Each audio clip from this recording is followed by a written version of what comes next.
It was an incredible pleasure yesterday to meet with a group of people. Many of them I had never met before, but just recently came to connect with a group of people who had a vested interest in, all of whom were energy healers and all of whom were interested in doing a healing for the fires in Australia.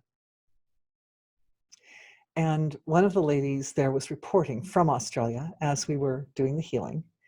And she was saying that she had recently met with a group of Indigenous grandmothers in Australia.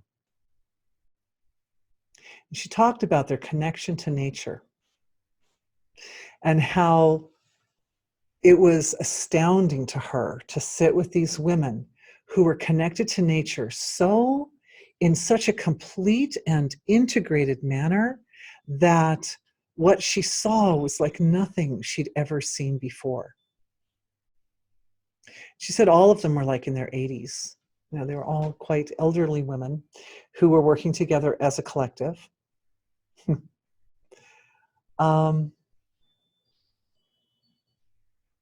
So what I'm doing is I'm taking a little look.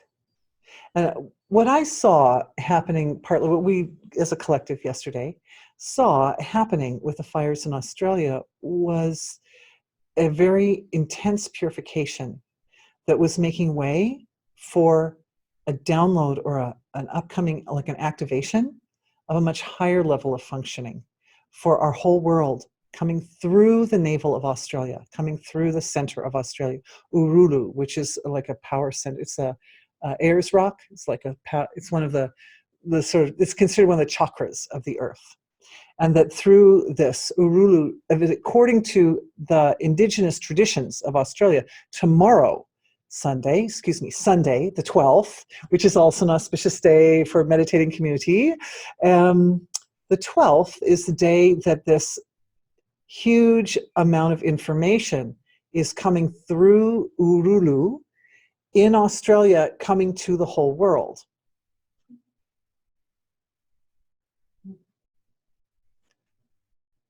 I saw the energy of the fires as arising from an exploitation of the land of Australia by the Western world, partly. There was many different facets to it, but that being one of the elements that was responsible, because the Indigenous people had been the stewards of the land. And they had not been treated honorably and respectfully. The Dreamtime in Australia represents the manifesting process, the divine interacting with its own nature. The Dreamtime technologies, I'm going to call them Dreamtime technologies. And I want you to know that even though I'm not Australian, Indigenous Australian, I speak about it with some authority, with some knowledge, because as a tiny child, like 6 months old to about 2 years old, during that time, I lived with the Indigenous people of Australia and was fortunate to be befriended by the main medicine man shaman of the group that we lived with. And he put me on his lap. My mother tells me he had like only one eye and he had like a bone through his nose. And her sweet little pink daughter was sitting on the lap of this guy, you know. But he sang to me for hours and hours. And he sang to me all the stories of the people. And he shared in his language, in his native language, when I was pre-speaking, right? When I was pre-English myself, he was telling me the stories and sharing the technologies of Dreamtime. I was pretty small. So my ability to integrate that experience was, I would say, questionable. However, what I know enough, I can see enough to see that what's coming is an integration of the Dreamtime technologies for all of us.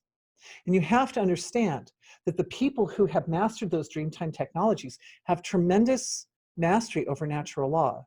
They're individuals called clever men, and they could do all kinds of things that are really outside the scope or range of what the Western world considers to be the potential of human beings. So it brings us back to the element of potential, right? That we have this, if we come back to potential in its purest form, in its potential form, the potential of potential, and we use that as a marker or a measure for how well we are aligned with natural law, then that supports our ability to make changes, to transform aspects of our own sense of self or our own nature, which are barriers or holding us back from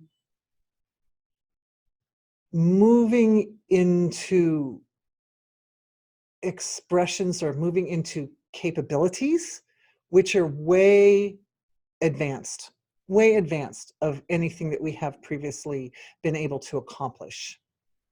The first thing I'm noticing is that when we move into that level of connection with natural law, it is terrifying because it's so different from anything that we've done so far. And it's a responsibility when you have the ability to work with nature in this just very profound and powerful manner, then the responsibility to do so, to not ever waver even a little bit from actions and thoughts and flow which supports everyone's evolution, that becomes a bigger thing. I was going to say terrifying to have that responsibility. However, when the knowledge is received at the same time, or is like the knowledge being received is completely integrated with the ability to only perform actions which support everybody's evolution, which support, I only perform those actions which are most aligned with cosmic evolution. Because when we're personally most aligned with cosmic evolution, then our actions and behavior and thoughts and everything are aligned with cosmic evolution. That supports everybody. Even if people don't think that it's supporting them, even if they're a little bit misaligned themselves and they think, oh, what I really, really want is to wreck myself or something like that. Doesn't matter. Sometimes you might, in the name of supporting everyone's highest evolution, you may find yourself doing something that is opposed to somebody's personal desire. It's okay. It's okay. We cross that bridge when we come to it. The point is integration. So what's coming into the fine focus is at the subtle level of creation, the finest level of feeling. Integration is coming into alignment with pure potential, and integration is supporting the ability to receive a download of information that stretches us far beyond our original normal concepts of who and what we are, and also gives us this incredible responsibility to be very much more aligned in our being with cosmic evolution than we ever have before. I felt that the energy that was behind the fires was related to excessive alcohol use in Australia. I mean, not that it's more necessarily there than it is in other countries, but because of that use of that exploitation, abuse, alcohol use, abuse, and exploitation.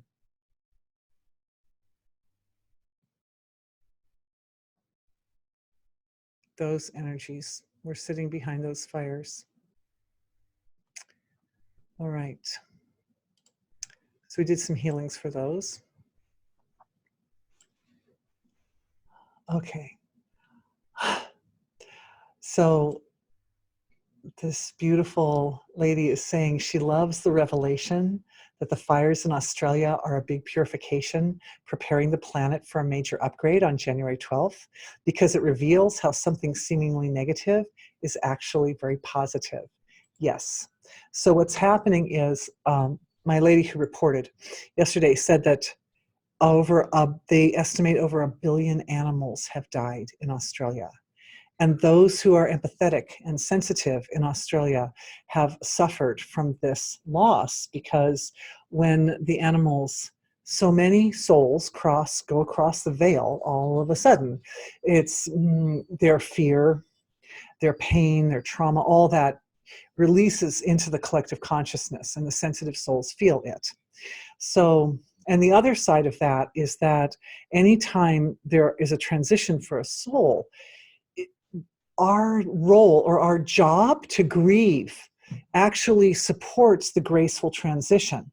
It's like part of the work that we do. It's something that we do to the loving heart grieves for that individual, or in this case, 1 billion individuals whose lives matter, whose lives are important, whose lives added values of sweetness and beauty and softness and goodness and all kinds of other qualities to our world that made our world rich.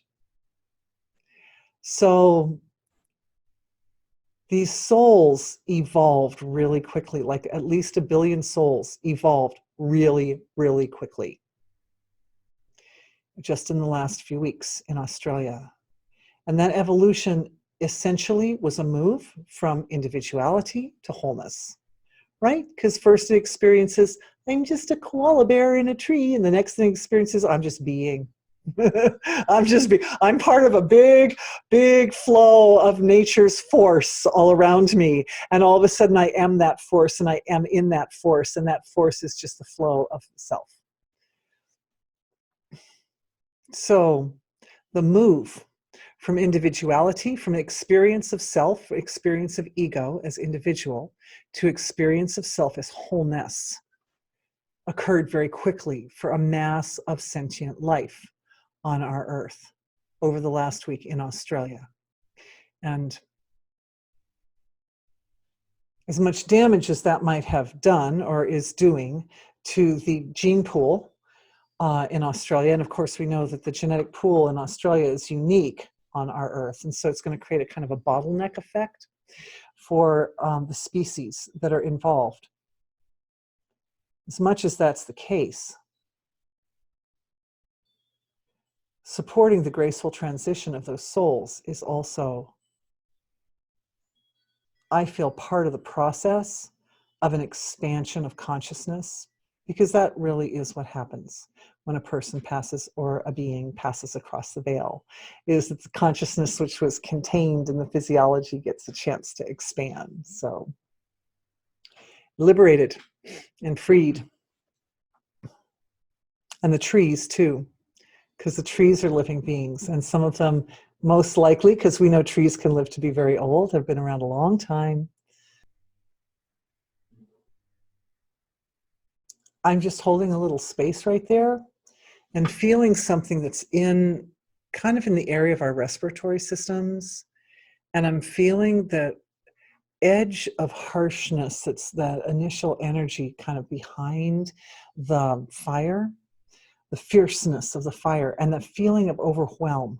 Because the fire essentially is rising because the knowledge coming in is so big that it has this potential to overwhelm. So the overwhelm is being expressed first as part of that whole purification wave. And then once that has been integrated, once the whole earth has kind of gotten used to this like huge event that has occurred in Australia, then we've managed to sort of rise up above that overwhelm. Then when the knowledge comes in, the knowledge won't be as overwhelming to our systems. We will have already risen up at that point to be able to receive with grace and integrate the new knowledge coming in without the overwhelm, Because as I was saying before, and we're coming to our minutes, but as I was saying before, this knowledge coming in, it breaks a lot of boundaries in Western thinking especially. I don't think it breaks boundaries in the thinking of the Indigenous people of Australia much at all, or other Indigenous groups around the world. You know, for them, this download coming in is just going to raise their status globally, and bring a lot more support, recognition, reverence, respect, and dignity to the Indigenous people of the world. But for the Western thinkers that have been a little bit more limited in the vision of human potential, that's where the overwhelm has the potential to create a problem.